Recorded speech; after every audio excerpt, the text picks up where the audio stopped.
joining us here on the Digital Dialogue for our Future Forum series.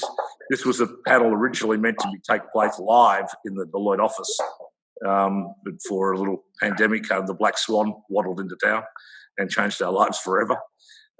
So particularly welcome to Minister Stuart Ayres, the Golden West's favourite son, Minister for Jobs, Investment, Tourism and Western Sydney. My co-conspirator in our first part, great Tony Shepherd, Chairman of the GWS Giants and everything else that's worth chairing in Sydney at some stage or in Australia. Tony's done that. Just for all of you, Tony and I are going to have a chat to Stuart about the issues relevant to our recovering, reforming and re-engaging after the pandemic. And then the great Dr. Andy Marks from Western Sydney Uni. Give us a wave, Andy. Is going to lead an industry panel respondent to it with Helen Hamilton-James, the managing partner of Deloitte Western Sydney, with Amy Brown, the Deputy Secretary of the Department of Premier and Cabinet, and to Dr. Andrew Charlton from Alpha Beta Economics, talking about the issues, if there's anything Stuart and Tony and I have left unsaid. Then after that, we're going to be back to Adam Leto and I from the Dialogue will just moderate the Minister with your questions. To wit, please use the chat room. Your button down the bottom. I often find in these sessions that the richest discussion is sometimes not between all us panellists, but between people sitting in front of the computer and posing questions, which would be great. I should say, before we bid farewell to our panellists for a little bit, before they'll rejoin us in half an hour, is to recognise whichever land you sit on today, to acknowledge the traditional owners, past, present and emerging, as we broadcast from all manner of places on the Zoomosphere today. And particular recognition, I think today is the 20th anniversary of the Reconciliation March across Sydney Harbour Bridge, which is, I don't know if we've reconciled enough since then, but it was a good start to the process, and it's worth acknowledging that 20 years ago today, our city and our nation came together on our bridge to mark that occasion, so which is marvellous. So with that, I might temporarily bid farewell to our panellists, join into a rich discussion with the Minister that Tony and I will have, and we'll be back with you in a little bit. And I think the other great acknowledgement I have to start, Minister, is, of course, it's about 10 hours till footy's back, and the mighty Parramatta Eels take on it, unfortunately, at Suncorp, not at Bankwest. I think last time we played them was 153-0 in the semi-finals. So I didn't bring my cap for you, Shep. I'm hoping you'd have the Giants cap. And I think in a couple of weeks after that, GWS Giants will be back in town as well playing. So it's nice as the former Minister for Sport, Stuart Ayres, a devoted, I'd say, Panthers and Giants fan. It is a nice day to be that sense of re-engagement, recovery, and even reform. We're back to one referee, so even NRL's got a reform going. So as a backdrop, so Minister, thank you very much for your time. We're going through now the most transformative thing that's probably ever happened to the world in terms of a global impact, the pandemic. We've luckily, as a nation, come through it better than anybody else. A mix of mostly a bit of good luck and a lot of good policy and good practice, state and federal level. As we start this journey out, where do you sit in that sense of optimism, pessimism? What does New South Wales and particularly Western Sydney have a right to feel going forward, looking toward that other side of the bridge?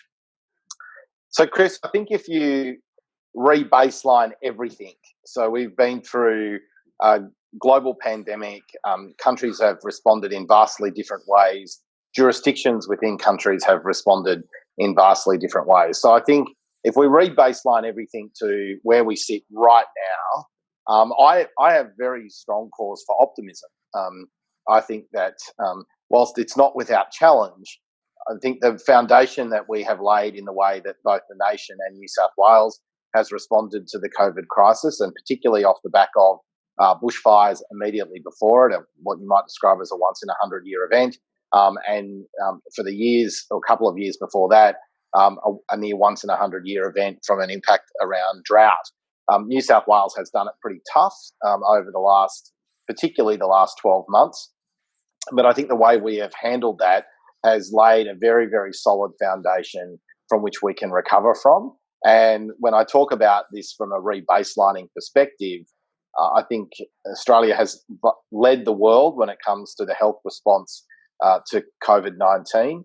We've also underpinned our economic position. I think what the Commonwealth has been able to do, as well as the New South Wales government's investments in both a stronger health response but also preparing the economy for recovery, will give us the opportunity to recover faster than many other countries and jurisdictions around the world.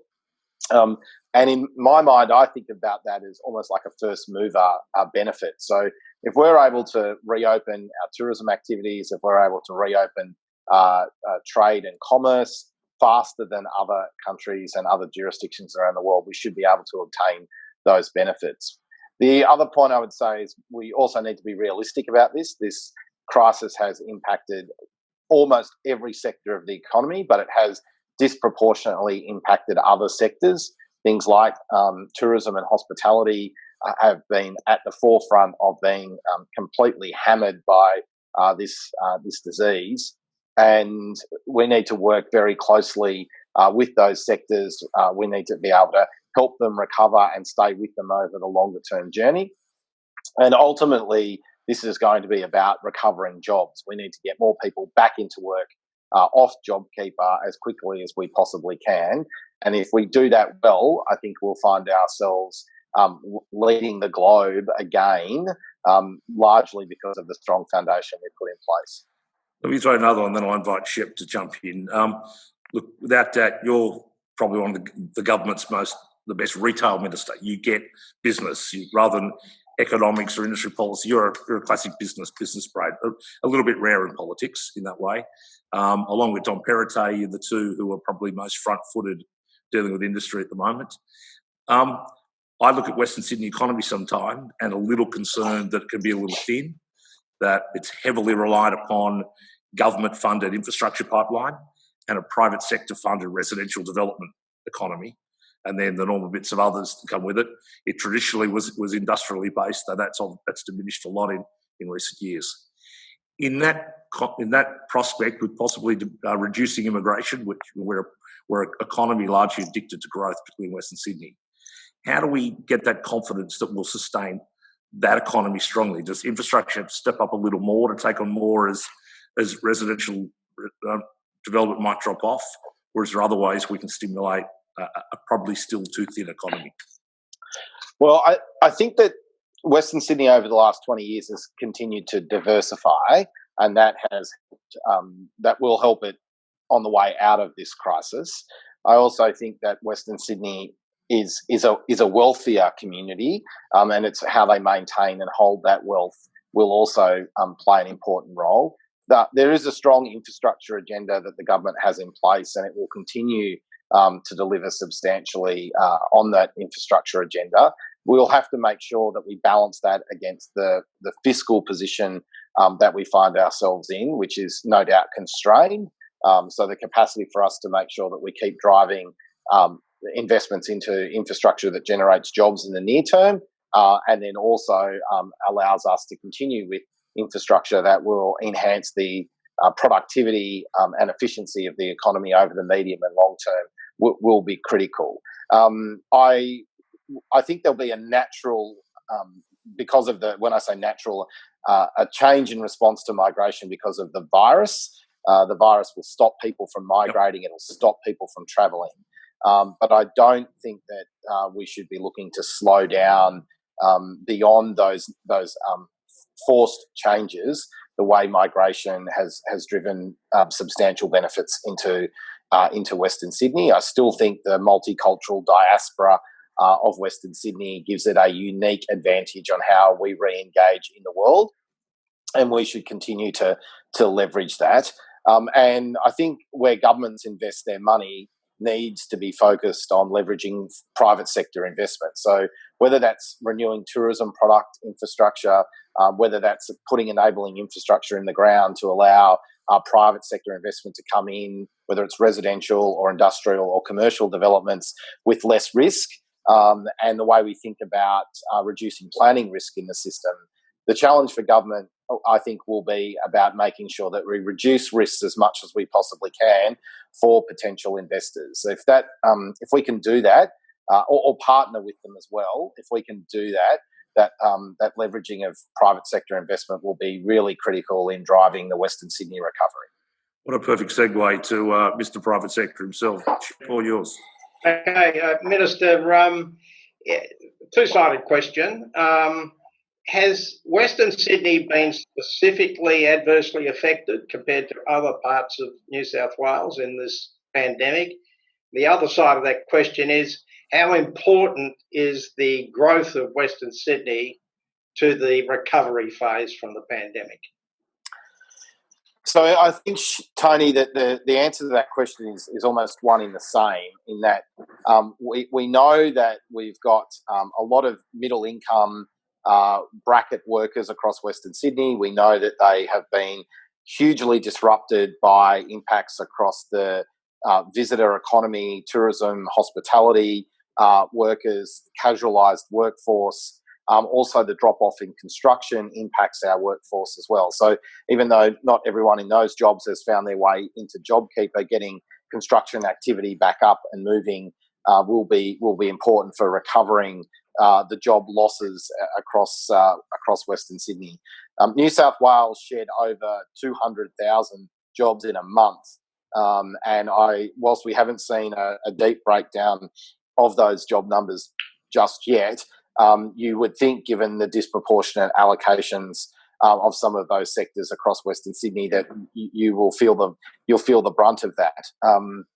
And governments are going to have to recalibrate their own budgets, both from a driving economic activity, but also from a fiscal responsibility perspective. Where do we spend what resources that we have available, bearing in mind that the taxpayers that have been providing money to the government to pay for the provision of services, a large number of those are now out of work. So we need to recalibrate our own expenditure to reflect that. And then I think, as a natural extension of the fact that there's been an impact on Western Sydney, says that if Western Sydney recovers faster than other parts of the country, then that will drive or accelerate the New South Wales recovery. And my strong view is that the stronger the New South Wales economy is, particularly given its size and the diversified nature of the New South Wales economy, that will have a material impact on how the nation performs over the next, particularly 2 to 3 years.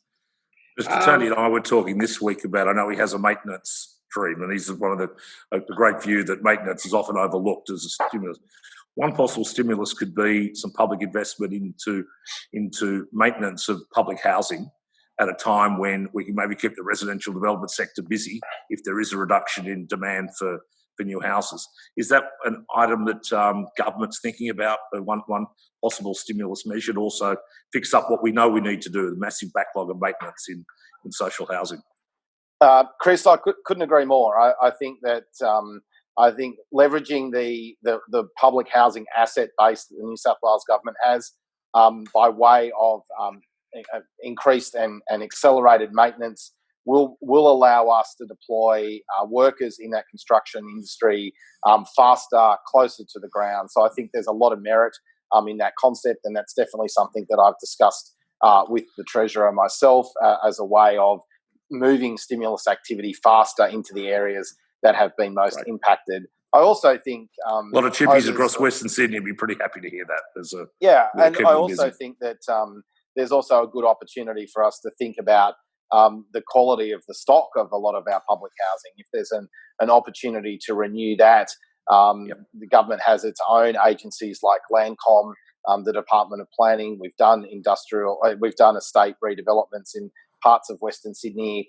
Are there opportunities for us to put small public sector investments alongside the private sector to renew that stock and kickstart the construction sector when there's not private sector demand for that, or the risk level looks too high for the private sector to want to invest? Look, I think getting the building sector going is vital. We've got 50,000 lots in the Yappin area in southwest Sydney and ready to go. And we do know that the demographic of Western Sydney, mum, dad, both working, 2 kids, mortgage, they're looking for new housing. If one thing the pandemic's taught us, we can't all live in apartment blocks. Is the government having a serious look at how it can get land release in southwest Sydney and get the building lots up and get the houses going? Because I still think, despite the downturn, there is demand. And I certainly know that sector, the development sector, is very keen to get going, and the resources are there. Yeah, Tony, I think you've already seen the government announcing what you might describe as fast tracking of approvals of development applications and fast tracking the process to get construction underway. That's definitely something I've raised with Rob Stokes, where we've got low hanging fruit.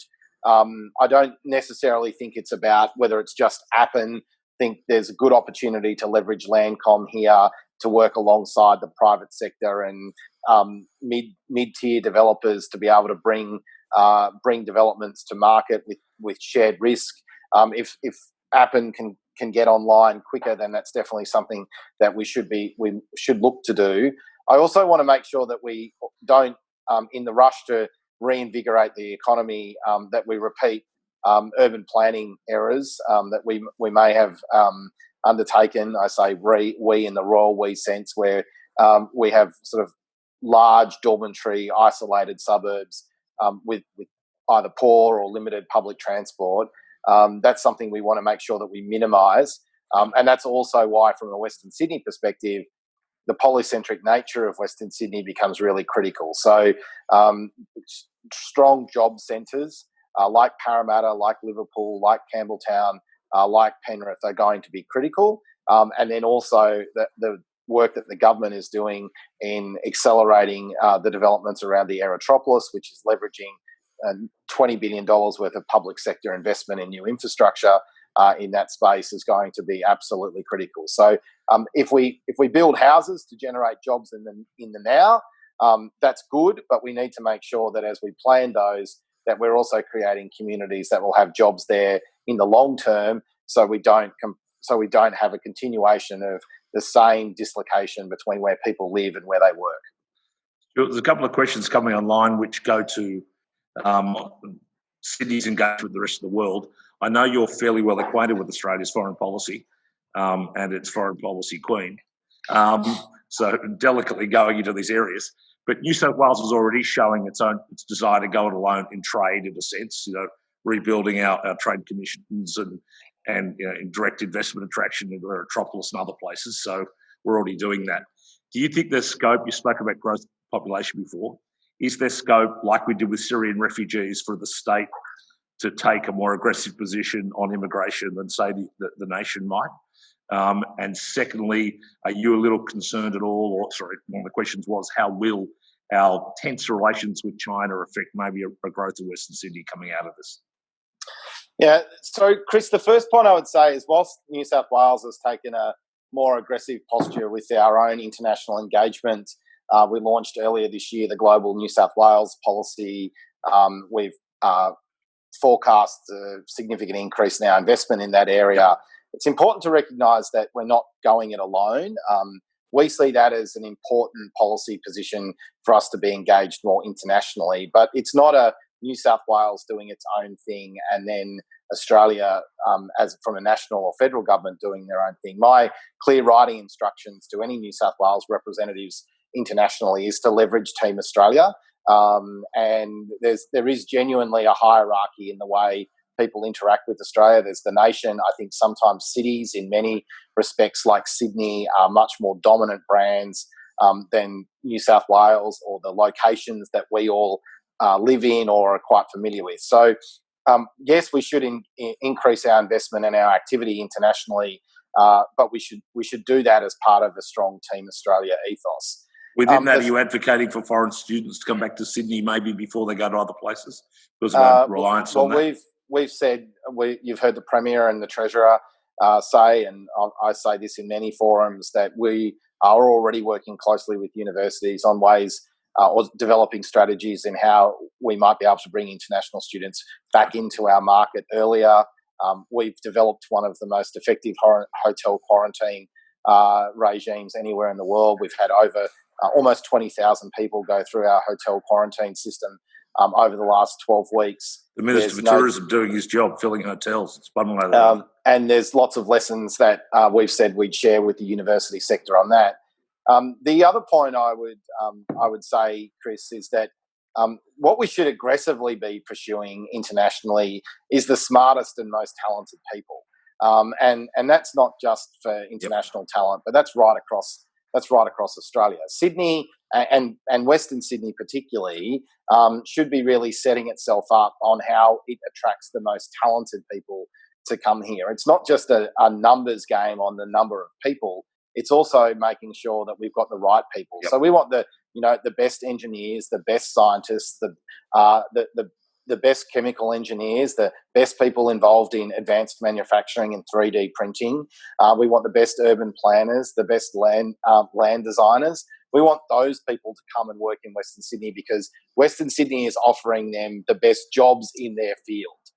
And so that's why precinct developments like Westmead Health and Education Precinct, the Aerotropolis become really critical. And I like to call these, and it's not Western Sydney based, but the Tech Central precinct as well. I like to think of these as talent vortexes. I'm sure that's a butchering of the English language. Someone needs to tell me what the plural of vortex is. It's like vorti or something like that. But our job should be to get the most talented people around the globe to want to work here. And that means we need to invest in the systems and the technology that will attract them to come and live here. If that happens, that'll really drive our economy. Well, we attracted Shep to come here from Melbourne. Tony, you're a living, breathing example of it. Look at this. Yeah. Well, look, it's working already. Minister, anyone can change from blue and white hoops to orange. Yeah, that's it. Look, the government's done an outstanding job on the development of the Aerotropolis and to create a centre for technological excellence, an integrated sector. I think is just a wonderful thing, and congratulations for the terrific work that's been done so far and going to be done. But how important to the new airport is the survival of Virgin? Is that still a priority of the government to try and help ensure that they don't go under? I'm very. I've been outspoken in this that we should. Australia definitely needs 2 full-service airlines. Western Sydney needs 2 full-service airlines, and I would argue very strongly that the population base and the demographic profile of Western Sydney slots straight into what will be a core customer base for both airlines, but particularly for the second airline like Virgin. You want to be leveraging more people from a corporate and business perspective out of Western Sydney. I also fundamentally believe that the Western Sydney Airport proposal is very, very different to sort of the historical reference of Avalon in Victoria. I think the Badgerys Creek location is much, much closer to population. It's surrounded by population on 3 sides, north, south and east. There's rail connectivity that's been committed to by state and federal governments, road infrastructure. So I think from a role that the Western Sydney Airport will play for both airlines, but particularly for the second airline, it's critical. The other thing I would also say is 2 full-service carriers is absolutely critical for the airport itself. Now, I'm more than happy to leverage state government or federal government investment into the airport. We haven't invested into that business. It's the Commonwealth government has invested, and we've leveraged off the back of that additional road, rail infrastructure. Our land use planning and the concept of the Aerotropolis has been entirely catalysed by that initial decision by the Commonwealth to build the Western Sydney Airport. And I would have thought that crucially for the business, not just the infrastructure investment, but the business of that airport, that they need 2 full-service carriers. Just to recognise our time, I want to get the panel on. I have to ask you, overnight there was media reports and the 3 of us on the screen have spent most of the past 2 or 3 years in what we call stadium wars in this town at different angles and different times, but all towards trying to get great new facilities for the punters of the city to be able to enjoy the sport and major events. News overnight again is that both ANZ Stadium and Powerhouse are potentially on the chopping block at a time when both projects are absolutely job ready. I think government has in front of it decisions to pick the contractors to start building both projects. Are we going to be subject to this forever? Is there a time we're going to get an absolute yes, shovels in the ground, start working? They're both massive projects for our part of the world, spiritually as well as economically. So can we dismiss the media reports overnight, get a commitment here that they're about to both kick off? Oh, I'm not going to preempt our expenditure review and cabinet process, Chris. It goes down well, doesn't it, when you do that? Yeah, I accept that, but I think I've got to respect my cabinet colleagues and the decisions that they have to make. And as a cabinet, you've seen the government make an announcement yesterday about the need to ask to freeze public sector wages over the next 12 months. That gives a very clear indication to the community that this is a government that still wants to live within its means. And I think that's crucial. We want to be able to, whilst people talk about debt being cheap at the moment, debt is still debt, and you still have to pay it back, and you still have to manage that. So we've got to make sure that where we choose to bring on debt to fund infrastructure and to help us recover some of the services that we won't be able to afford through our normal operational expenditure because we don't have as much money, bearing in mind that we invested billions of dollars in reducing taxes, fees, charges to keep businesses going during the pandemic. This will really be a decision about what we can afford to do now, and then how we pathway ourselves back to what you might describe as sort of a normal or full expenditure environment as those revenues start to return. So I accept all of that too, but promises also are cheap. I mean, you have a community who's been promised both those projects. So I accept the times have changed and can have to decide that, but I wouldn't want you under any illusion other than the fact that we are cheering on, and I would really expect those projects. Chris, I wouldn't expect you to be any different to that. And I think that the reality is we're in a very different environment, and we've got to be able to adapt to that environment and work out where is the best place to invest every single rare, precious dollar that the taxpayers of New South Wales give us as an opportunity to invest on their behalf.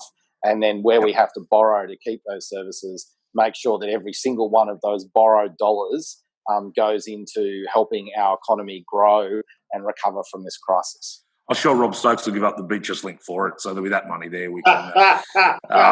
And I should point out that I should point out the interest of balance that my massive disappointment that the Labor leaders out today canning both projects as well. So talk about loss of faith in the region as well. So hey, with that, we might get the panel in. Can I firstly just thank my mate Shep? As I said, in case you're looking for someone to run how to get the private sector back, being the post-COVID task force, this gentleman on screen has done a bit of that in the past minutes. So happy to back in the nomination if it's out there.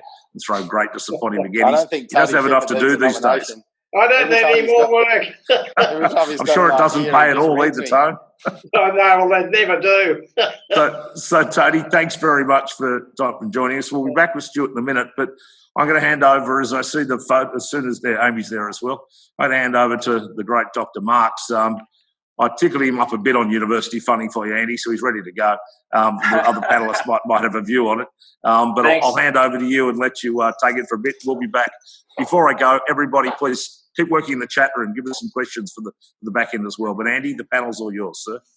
Thanks, Brownie. And thanks so much to the Minister for being such a strong champion for Western Sydney, and to Tony, of course, for working all the right angles. I'm going to have a chat to the three panellists now for a little while, and at least until Chris stops me. And welcome to Helen, Amy, and Andrew again. Andrew, I'm going to start with you. And there's been some really interesting stuff coming through Alpha Beta, and we've seen some reports in the Herald around job losses. And we saw the Minister today point to 200,000 across New South Wales. If you do the basic maths, that means extrapolated to Western Sydney, it's roughly about 75,000 job losses in Western Sydney, conservatively.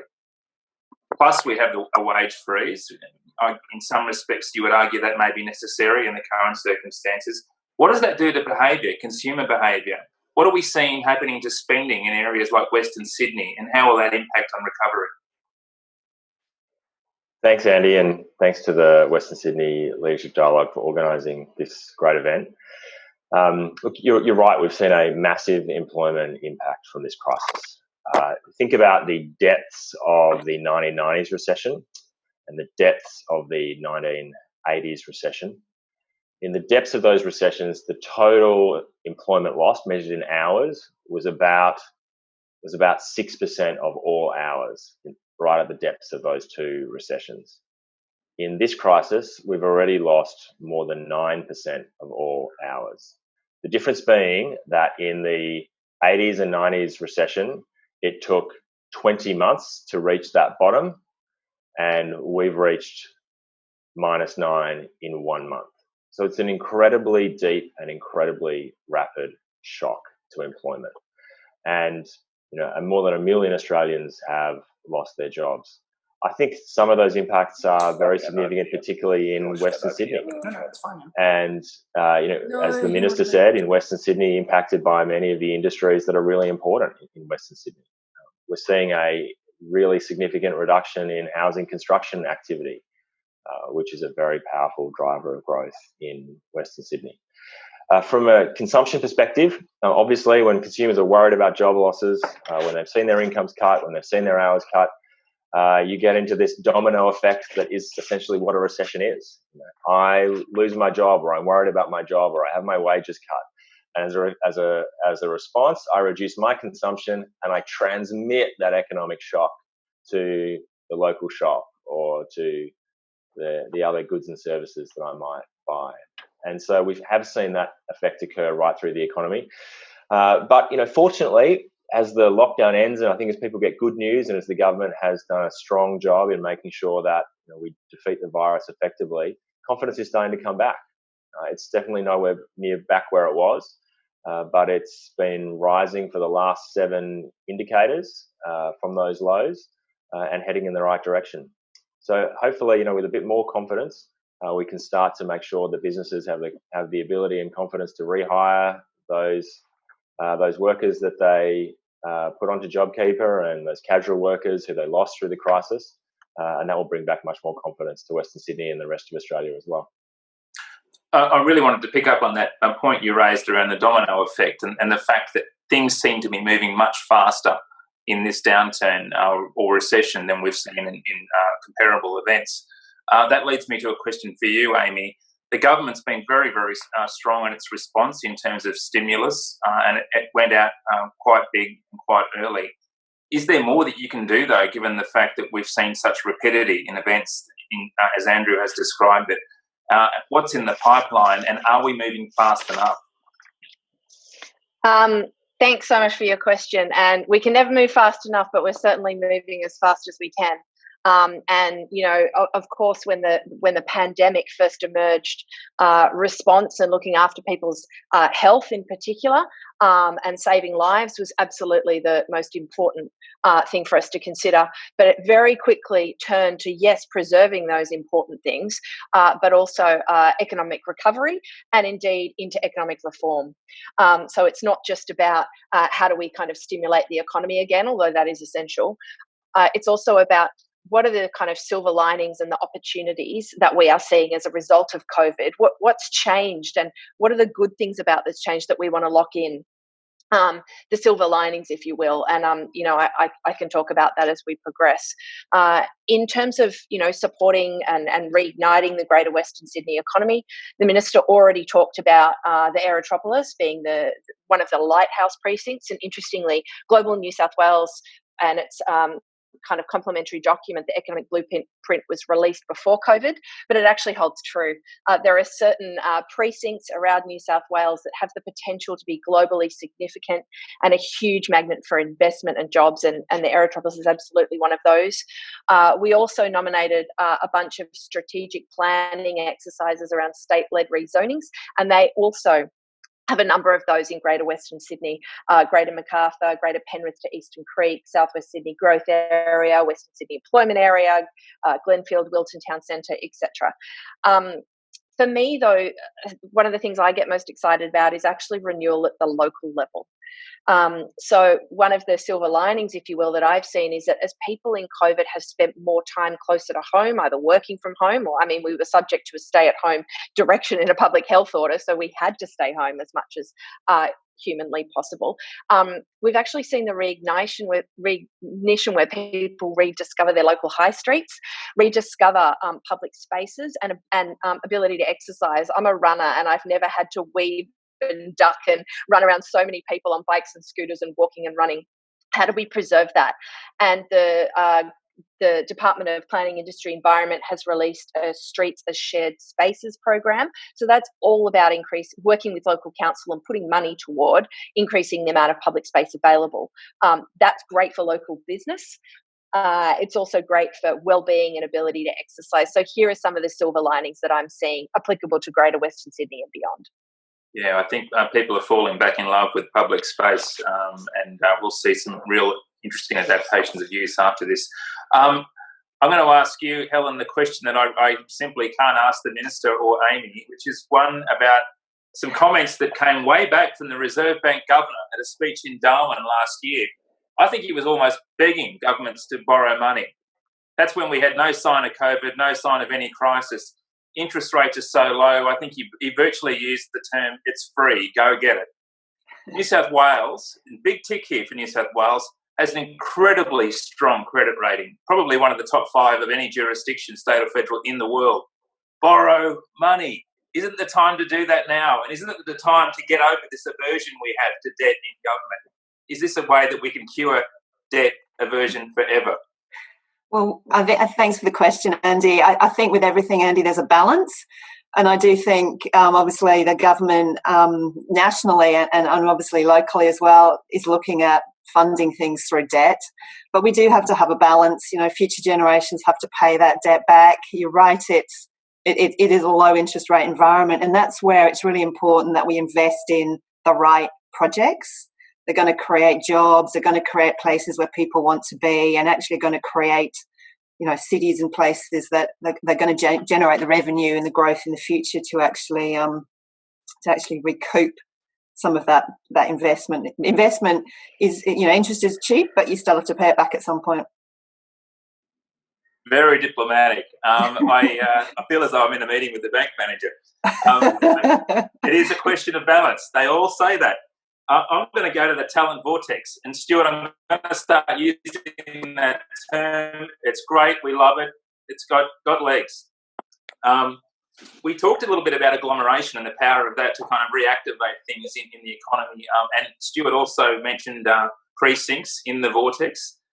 Precinct activation at places like Westmead, at Liverpool, where we have those health and education assets and large-scale investments. Andrew, is that the area that we should be focusing on, or is everybody going to just hurry back under the doona? Have we gotten too used to that work-at-home environment, and is the day of the precinct and the CBD over?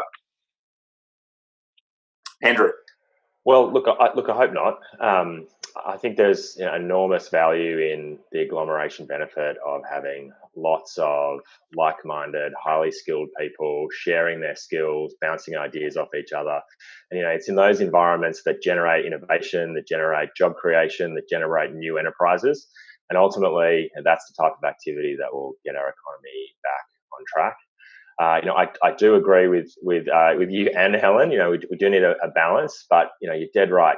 There is no time like the present when the cost of borrowing is low and the opportunity to invest in a way that builds confidence and generates a positive momentum in the private sector, where that kind of investment gives you a strong return. There's no guarantee that when JobKeeper ends, workers get their jobs back. We hope that they will, but the truth is no one's holding a gun to the head of every small business telling them that they have to rehire those workers.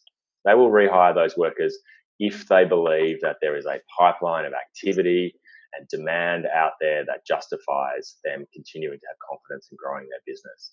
And so, what better way to do that than by creating a pipeline of activity and continuing the strong infrastructure program that New South Wales has had, investing that in a place like Western Sydney, where there's such demand and high returns on infrastructure investment, and building those types of precincts that are not only going to create great amenity for people and businesses, but also drive future growth. And this really goes to the question of the right projects. And I want to talk to you, Amy, a little bit, if I can, about some rumblings we've heard. We heard the Sydney Business Chamber reported as asking for a go slow on projects like the Erythropolis. Is the government intending to reassess the way that it orders or paces these projects in Western Sydney? We might see some come ahead of time. We might see some pushed back. I'm angling again on the powerhouse, if you couldn't tell. But are you reordering the priorities for Western Sydney? And can you rule out a go slow or a no-go? Aaron, I certainly cannot speak for our decision makers in government, that's for sure. But one thing that I know, which is, strong policy advice and strong economic analysis, is go slow is the worst thing that we can do. So the best dollar spent by government is a dollar invested into the economy, in particular through things like infrastructure projects. So it's important from a kind of, yes, what do we want life to look like in 10 years' time, to keep generating those projects and keep getting them delivered, but also as part of economic stimulus. I'm also very conscious, though, that with the residential property market potentially coming off, I don't know for certain, WestConnex is good, but WestConnex might not help that in terms of the types of trades and workers that may be short of work as a result.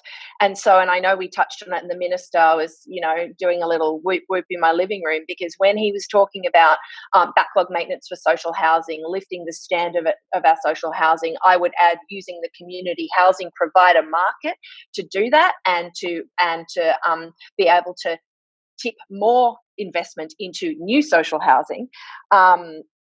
That's the type of thing that we need to generate economic activity. I'd also add, modular construction of schools, backlog maintenance in other sectors. So there's a lot that government can be doing from an investment perspective. In terms of hurrying it along, it's similar to the question you asked before, but the planning system acceleration program, again, this is something being done by the Department of Planning, not me, but that's how you get things shovel ready, is you accelerate the planning process for them. And so I think so far they've determined 9 projects for tranche 1 already, and some of those are in Greater Western Sydney, enabling Catherine Field Primary School, $43 million, Marsden Park Public School, $48 million, Girraween Waste Cycling Facility, etc. So these are things that government can be doing. Yes, sometimes it's tipping in money, sometimes it's doing projects faster, sometimes it's working with the private sector to say, actually, you know better than us what we should do to get your projects going. So give us your ideas. Work collaboratively with us to say, do we need to accelerate planning or do some other form of enablement? So there's a lot of opportunity there, but I'm pretty sure that being on the go slow is not where we want to be. So I'll start to wrap up soon and hand back to Chris, because I know he wants to do a bit of a pre-game analysis before the Broncos-Eels clash, so we've got to squeeze that in. Helen, a little question for you. In terms of the way the private sector is changing shape, everything's happening rapidly, as Andrew mentioned. What does that mean in terms of what comes across Deloitte's desk at the moment? I mean, I can anticipate it would be the usual crisis-labelled stuff, but what's coming across your desk and how's it changing? It's a really good question, and I think we've talked a lot about infrastructure projects, but the sort of the health of the private sector is critical, and I think one thing that we're seeing, and we're talking to our clients a lot around, is moving out of that response stage into the recovery stage, and actually helping them to actually prepare for what might happen. No one's going to be able to predict the future, so it's how do companies, private businesses, actually prepare for some of those scenarios. And we haven't touched on this, but we're not sure whether we're going to have the health issues flare up again. So there are different scenarios that the private sector needs to plan for. I think, obviously things are going really, really well at the moment, and that's what we hope continues. But we do have a risk that we go backwards again as well. So I think a lot of the conversations we're having with our clients are around steadying the ship, but also starting to look forward and how do they lead their businesses into the future. There's a lot of things that have changed as a result of COVID. Some of those business models need to change, and the businesses that are going to survive are those businesses that are able to actually adapt and look forward and take advantage of some of the shifts that we're seeing. I'm going to do one very last quick lap, and I'm going to start with a question because we have the Minister in the room virtually. It's about politics, and it's about the nature of Australian politics of the last decade being one of adversarial politics. We've lost 3 prime ministers to climate change policy in the last decade or so, but we've seen an amazing coherent response with a few glitches here and there through the National Cabinet. Is adversarial politics over, Andrew, or has it cooled down at least, and will we see a reset in the next 5 to 10 years? Well, we've seen some positive signs. The Prime Minister this week called on all major parts of the Australian economy to come together, put down old ideological and partisan positions and try and find new solutions. That's a great start. In every country you look at, the scope for reaching across the aisle and finding common solutions seems to be getting smaller and smaller. And I think citizens and voters and communities, we lament that change. And so, it's a good start. I don't know where it's going to go from here, but, let's all hope. I'm looking at the blind side, Stuart. I'm going to ask you, is adversarial politics over? You're in the bed bit. What's it like? I don't think the adversarial nature of politics is over. I think it's always going to be there. But what I think the obligation on public leaders and particularly members of parliament is to find consensus positions. Our parliaments are designed and set up to find the solution that moves us forward. It may not be the solution that both sides take to the starting blocks, but unless we work within the mechanisms that the parliaments are set up to deliver, the government and by its very nature, the community won't advance. I think sometimes my strong view is that we often get a choice between a high road and a low road solution, where the low road solution still looks a little bit better than where you are now, but not nearly as good as what the high road option could be. And I think the more that we're able to find good common ground and take responsible decisions, that will allow a more reformist agenda to be adopted by both Commonwealth and state governments. But I think there's a great line in a Maroon 5 song that says it's compromise that moves us along. And I think that's would be a pretty good thing to use around Australian politics at the moment. Stuart, you've nearly hit the trifecta. We've got the talent vortex, we've got Maroon 5. You got one more up your sleeve, I know it. I'm going to hand back to Chris, but I want to just take this moment to thank you, Minister, and Amy in particular, for government's response on the public health front. We were all incredibly anxious when this thing broke. You stepped up to the plate. Maybe not such a big tick for some of your colleagues prior around the bushfires, but this time round, you're absolutely incredible. And we might criticise you on some occasions, and rest assured we'll continue to do so where it's warranted. But thank you very much, sincerely, for your efforts through the crisis. Thank you. Chris. Pleasure. And thank you to all the panel. I mean, you've opened up, Andy has been known to start a web Zoom with the guitar in his hand. Stuart might close with a couple of little Maroon 5 numbers. And that'll be everybody love. Maurice made him promise he wouldn't sing publicly, but no one wants a boring video conference, Chris. That's for sure. Hey, a big shout out to Helen, to Amy, and to Andrew particularly.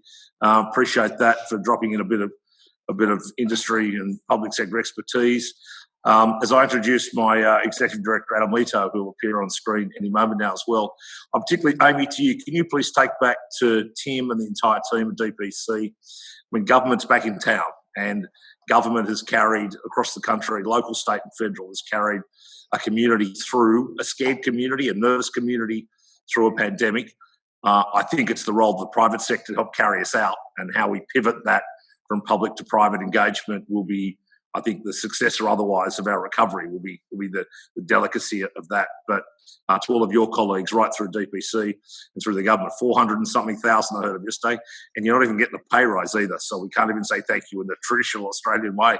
But we'll buy you a beer as soon as the pubs are out and fully.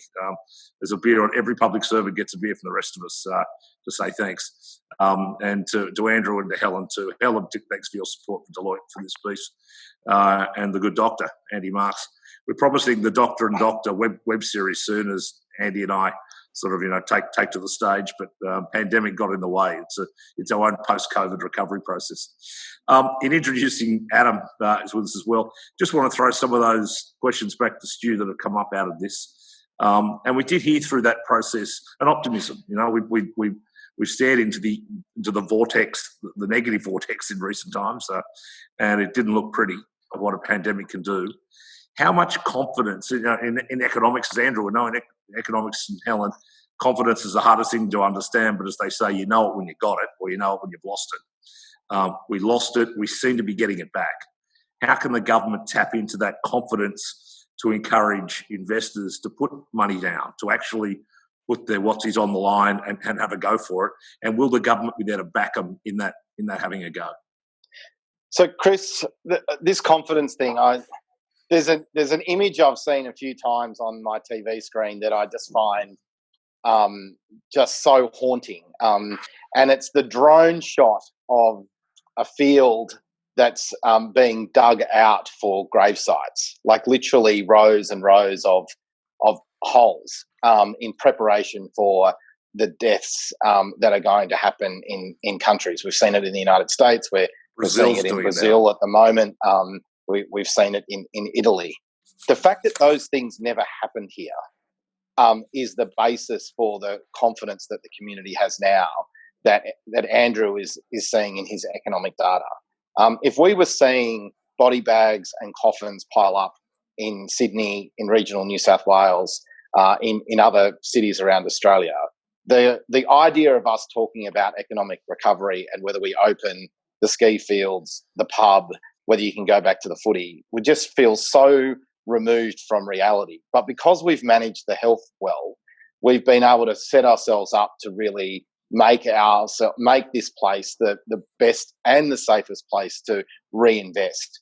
And the message that I'll be sending to the market is that the government will be there to back you, whether that's through a policy setting, and we've already indicated that we're more than open to ideas around investment, around where the government could support you. And we'll say more and more about that as we drive through this recovery phase. Let's localise that. You're both the Minister for Tourism and the Minister for Western Sydney. 6 months ago, we're on the precipice for there's an airport coming, aviation strong. How do we launch into a Western Sydney tourism economy to take it from just a bus coach tour to the Blue Mountains into somewhere you stay and play and really drive investment? How do we, getting over the little blip of the pandemic, so to speak, where do you feel on the confidence of that economy, that specific, that as you said, it's borne the brunt more than anything? Western Sydney is both the place where most tourism workers live and a place that has an aspiration to actually be a bigger player in tourism. Well, I think the crucial point is getting out of the deeper hole faster. So Andrew made comments earlier about 6% loss in work hours during the 80s and early 90s recessions. Whilst we've gone past that in depth, we want to make sure that the length of time doesn't stretch out to 20, 24 months to recover those work hours. So the more decisions we can make to reactivate the economy, mitigate the health risks, will allow us to come out of that. I suppose in many respects, this is the difference between a U and a V curve. And I say to a lot of people that we want that V curve to look more like a tick, where we go past where the curve dipped previously. Now, it might take us time to get to that point, but we want to get that curve back up, and we want to go past that by adopting the things that have seen us become more productive and more efficient that we've learnt through the course of the pandemic, embedding those principles into the way we conduct business as usual into the future, and the classic what's the new normal. And I think the government should continue to invest dollars where we know we will get a job return in the near term, and that will get a much more productive economy in the medium and long term. Minister, there's been a lively conversation going on in the chat room while you guys have been talking.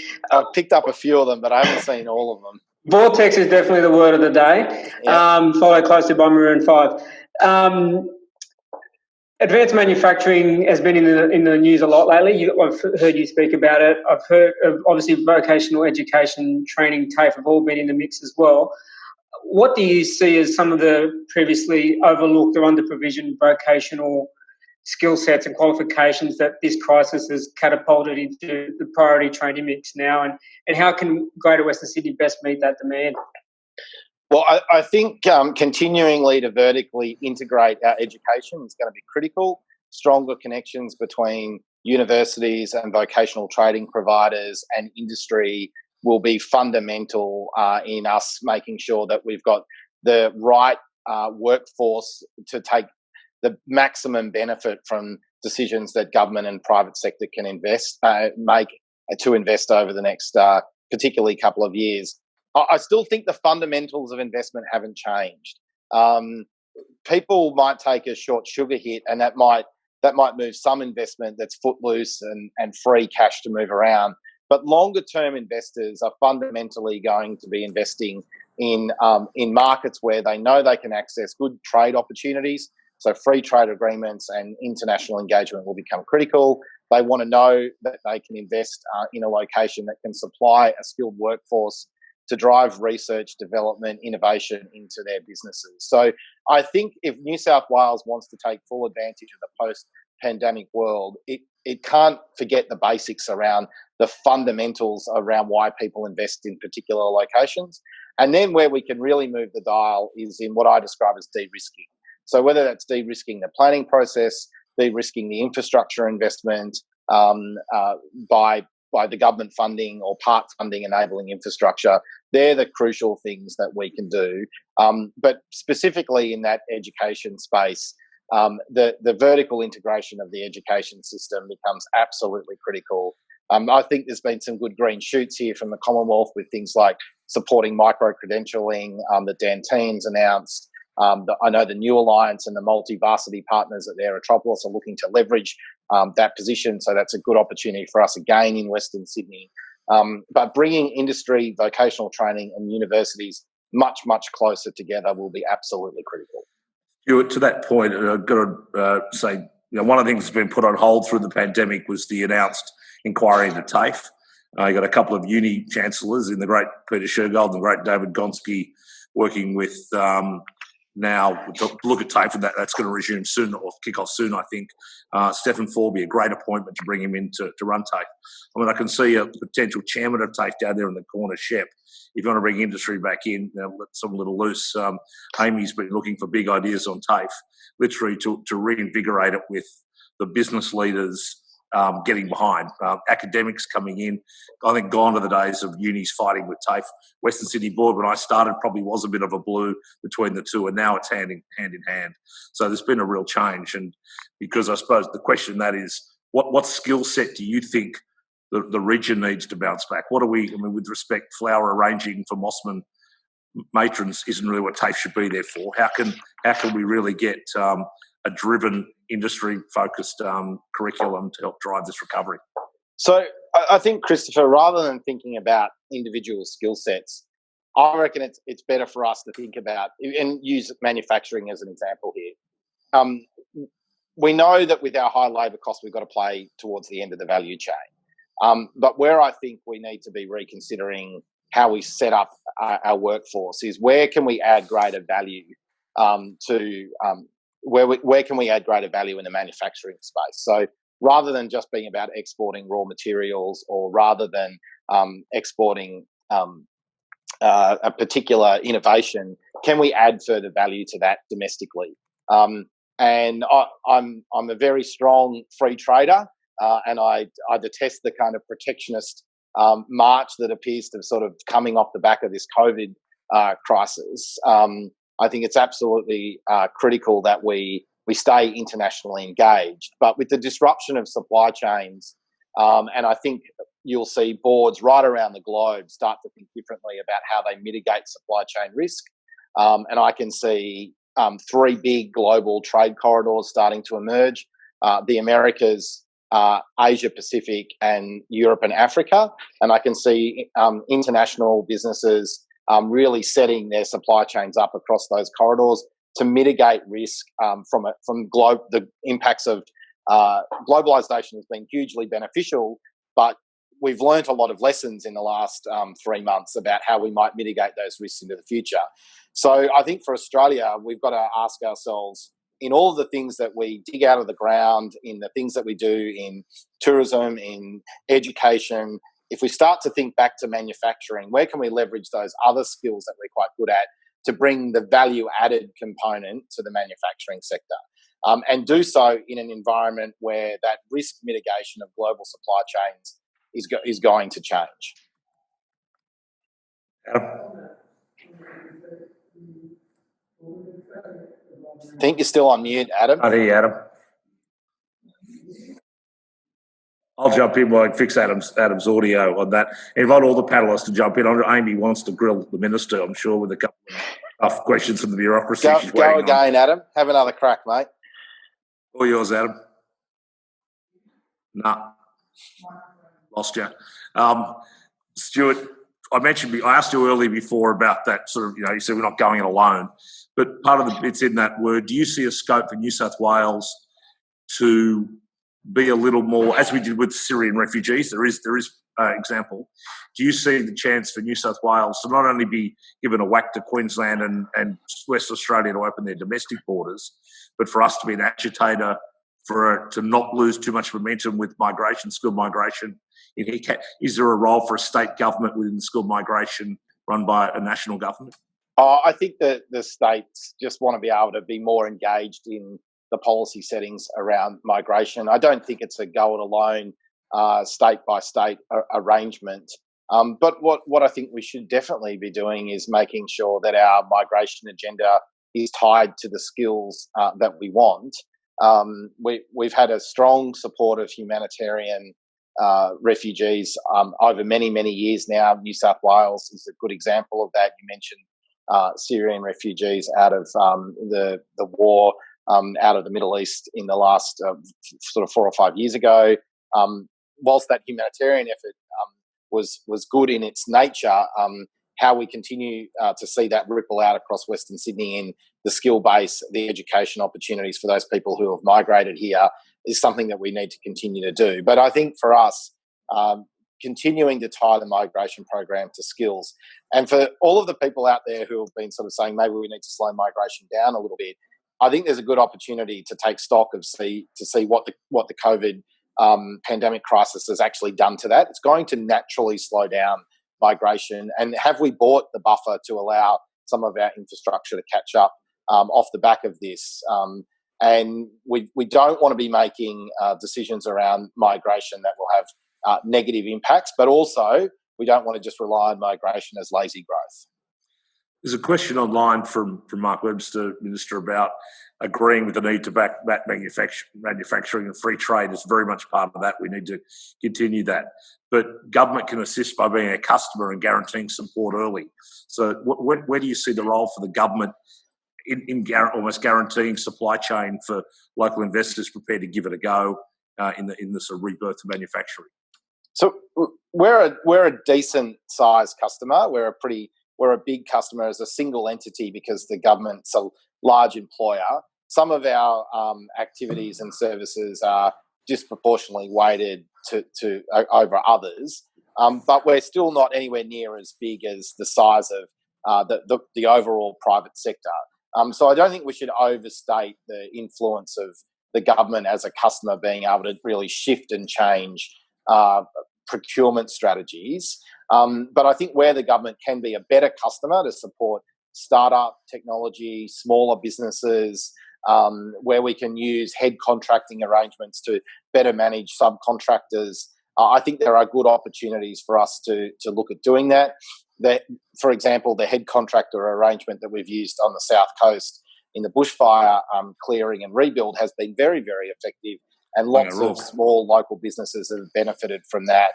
So I think there are some lessons to be learnt there. And we've also seen, off the back of the PPE challenges where supply chains were immensely constrained in the early phases of the crisis. Our ability to go out and engage with local manufacturers about the capacity to retool. But we should be mindful that, that the concept of PPE doesn't necessarily mean it's not at the end of the value chain. So you want to be able to invest in areas that you're going to stay competitive in over a longer period of time, or make a conscious decision to purchase a percentage more locally to mitigate the risk of supply chain disruption in the future.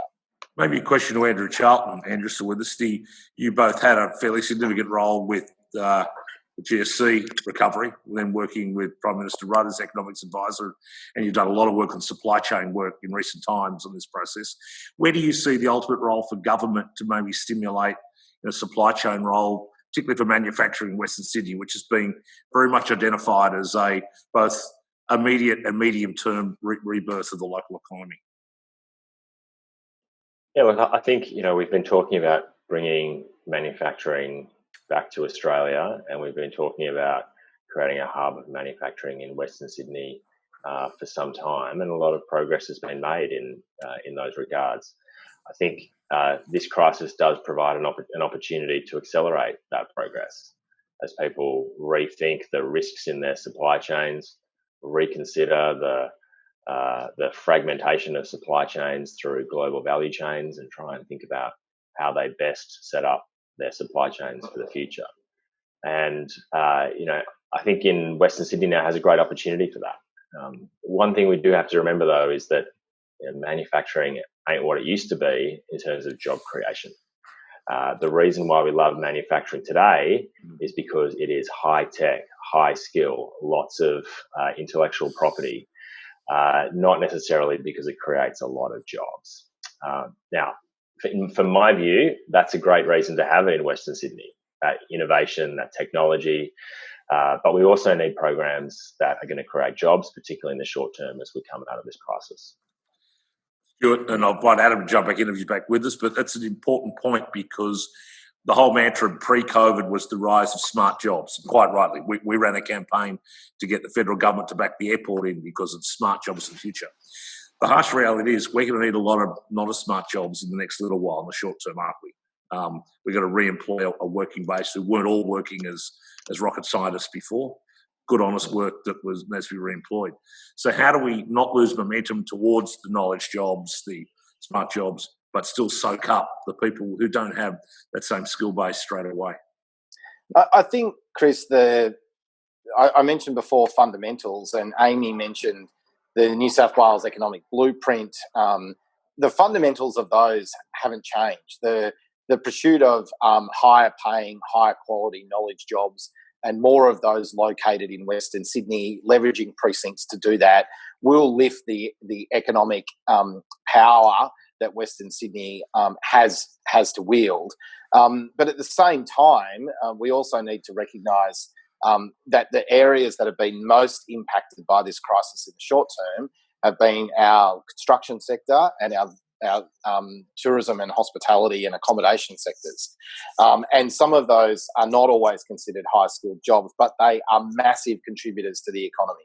So the decisions that we can take now from an investment attraction perspective, accelerating investment into construction, policy decisions around things like public housing, maintenance and other forms will allow us to fill some of the gap that's been created around construction. And then the way we think about removal of restrictions allows us to try and recover more quickly the job losses that have happened in the tourism, accommodation and hospitality spaces. Mm-hmm. And so that's where those consistent application of policy principles through the recovery of this COVID crisis will allow us to fill those gaps, but also keep a very strong eye on the future. And we don't want to be in a position where the Western Sydney economy is overweight in one or two sectors. We still want Western Sydney to be a diversified economy so that it can ride out the peaks and troughs of the economic cycle into the future more effectively than those economies that are heavily reliant on one or two sectors. I think Adam's back. Amy, then Adam. I think he's back. Amy, yeah, so can I just make one comment in terms of focusing on sectors that are flourishing from a jobs perspective and where rapid retraining might be needed? The care workforce, so the aged care and the disability and aged care sector grew more in the 12 months leading up until February 2020 than any other occupation in New South Wales. And it will only continue to grow. So when we do think of sectors where we need more and more people employed within them, and we're actually reskilling and retraining quickly to be able to work in those sectors, including, for example, people who've been displaced from the retail sector, to take an example, that should also be a big focus, I think. Adam, welcome Thanks, back. Amy. Thanks, CB. I was going to pick up on a point that the Minister made earlier about taking a long-term lens to this situation. We've had a couple of questions come through, similar sort of sentiment around Western Sydney being full of young talent. Are the policies and the projects that are being discussed at the moment within government framed around providing the financial and housing security that the young people, the younger generation need? So, Adam, I think long-term for Western Sydney to flourish as a place where people want to live, two things have to happen. One is more high-quality jobs have to be located close to where those people live. And then second thing we need to do is provide more diverse forms of accommodation.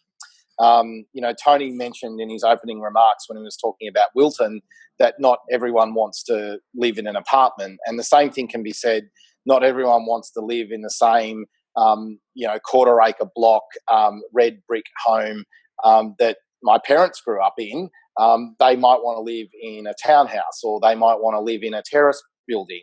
They may not necessarily want to have a large backyard, but they do want to access good public amenity close by. Yep. So I think fundamental to the long-term success here is creating communities that have diversified housing stock, that have good public amenity. And wherever you go around the world, those locations almost always have the best jobs on their doorstep. And so you want to be able to bring that environment around diversified housing stock, good public amenity, strong access to public transport and transport networks. And they tend to be the locations that high volume employers, but more importantly, high quality employers are able to locate. And if we do that, those people will be able to then deliver economic growth back into the communities.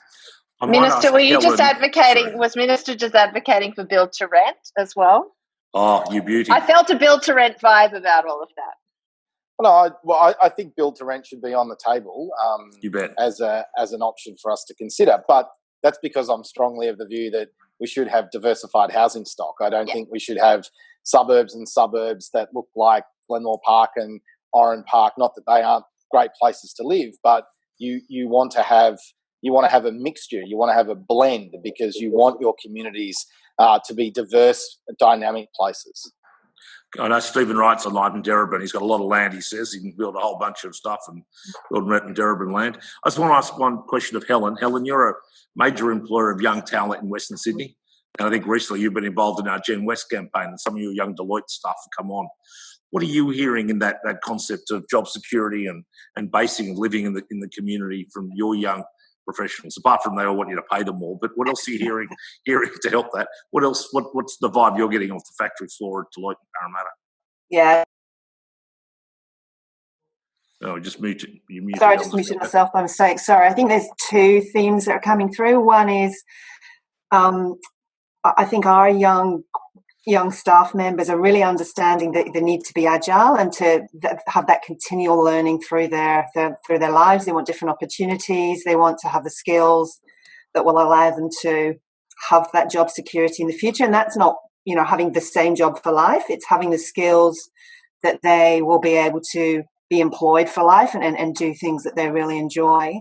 And then the other one is a little bit around that shift in the way that we work. And I think it's been accelerated by COVID with the work from home and this shift to a hybrid of, people being more flexible around. Sometimes people might work from home in the future. They'll work from offices, but it'll be in a different way than it is at the moment. So again, particularly for the Western Sydney staff that we have, some of the challenges we've had in the past is attracting them into the Western Sydney office rather than, going to the Sydney office, for example. And now we've got even a stronger view around, great jobs, great opportunities, great career development, great training of skills and different experiences. But also you've got that flexibility, you're closer to home. You can come into the office, we can work in small teams. So I think there's that couple of things, looking for continual training, being able to be adaptable, but also having an employer that actually allows them to work in that flexible and agile way. It's really important for them. And I think Western Sydney really plays into that. And I think we've got opportunities to build working hubs and to set up smaller offices out here that people can come into. More young talent, Western Sydney, Andy Marks. Always good to see. A bit of a question for the panel, I guess, mostly for Stuart, I'd imagine. There's been a lot of talk this week from the PM about reform through vocational education. It looks as though they're shaping to take back not take back, but to take control of a significant element of that. It might mean New South Wales ceding a little bit of TAFE federally. How do you see that playing out, Stuart? Is it something that the state government would be prepared to see, more control from the federal government of TAFE and training systems? Question about the allocation of responsibilities across the federation could be a video conference in its entire in its own right, and probably could go on for weeks. Look, I think I'll give you two examples. You've seen some of the discussion that's come out of Canberra at the same time. On the flip side, if you look at service provision in an area like health, for instance, we've seen a dramatic reduction in the amount of people presenting to emergency departments in hospitals, but we've also seen a dramatic increase in the number of people using telehealth as a way of being able to access their services. Now, a lot of that's being funded through the Commonwealth at the moment, but the material benefit is felt at the state government level because less people are presenting to hospitals. So I think that a discussion around where education and health should be located in responsibilities of the Federation is definitely something that we could have a look at right now. I would often say there's no time like the present, but there's no time like in response to a crisis to really reevaluate the way we have the responsibility and allocations of funding and service provision across the Commonwealth-state divide. I still think the vertical fiscal imbalance of where revenue is raised versus where revenue is expended is still a challenge for Australia. There's a lot of there's a lot of cost associated in transferring money from one tier of government to the next, and duplication of assessments, etc. So whether it's education or whether it's health, Andy, probably the two biggest expenditure items we have across both governments, short of defence at the federal level. And then I really do think now is a good time for us to be making sure we've got those allocations where they need to be. We lost you. We've lost you again, Adam. How's this? Can you hear me? That's better. Yep. Just one final one I'll throw to the group, and interested to get everyone's perspective on this. But given the sort of new world that we're now operating in and talking digitally, what do you see as some of the implications for Greater Western Sydney? There's been some discussion around, and I know Andy and Helen, we've spoken about this in previous forums around the digital divide that's sort of going to be an issue for Western Sydney and how we can respond to that. But that's one of the negatives. The positives of this new online virtual environment, what do you see as the positives, and how do you see we address the digital divide that obviously is going to impact a lot of disadvantaged areas in Western Sydney that don't have the full access to online services that some of us take for granted? Who wants to kick off that one? Amy?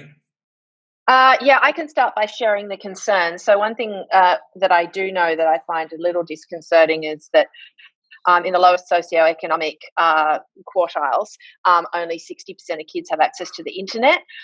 So I was particularly concerned with the kids learning from home situation, that kids who have, iPads falling from the sky, Wi-Fi printers and Zoom with their classroom teachers every 5 minutes, where there was a massive difference between that scenario and one where kids couldn't access the internet and perhaps didn't have parents who were well placed to sit down with them and teach because, they're shift workers or they're not as interested.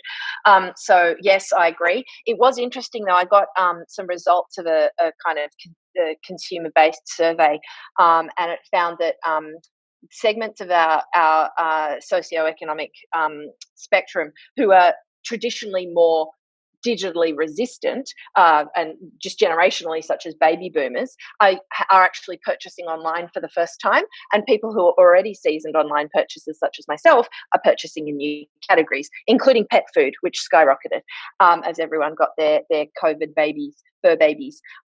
So I think the opportunity there for me is that as people are becoming more kind of au fait with the digital world, how can we roll out government services digitally?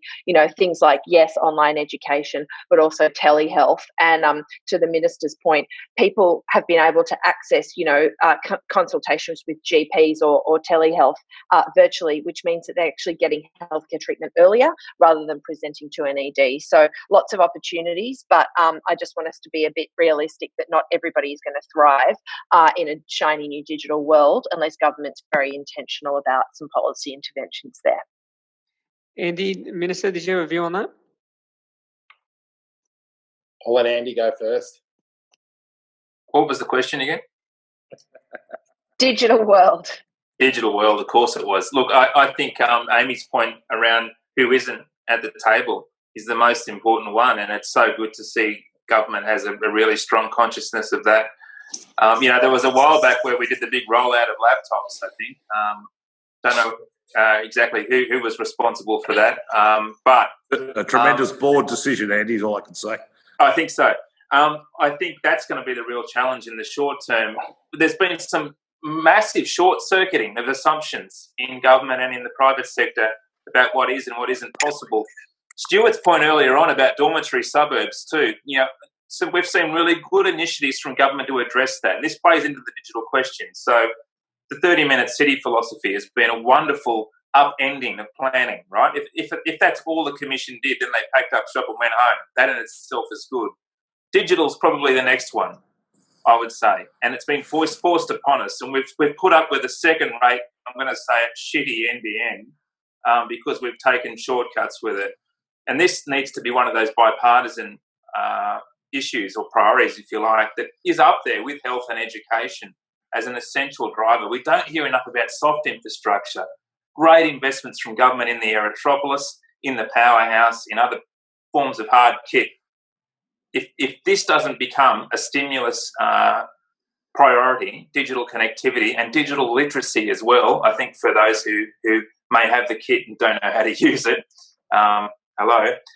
that's got to be something that emerges from this. It's a myth that Australia's connected. It's not. There are areas of Western Sydney where, as Amy mentioned, levels of disconnectivity are having a real detrimental impact on education and other life chances. So it's great to see government aware of it, but let's push it up the list. Let's get it up the list. I throw to Andrew before we finish with Stu, Andrew, and then we'll come back to you for the last of you on Stuart. So Andrew, I'll just as a quick sort of last quick on that issue about the digital, the Western Parkland, the Western Parkland city is set up perfectly to be a leader for this.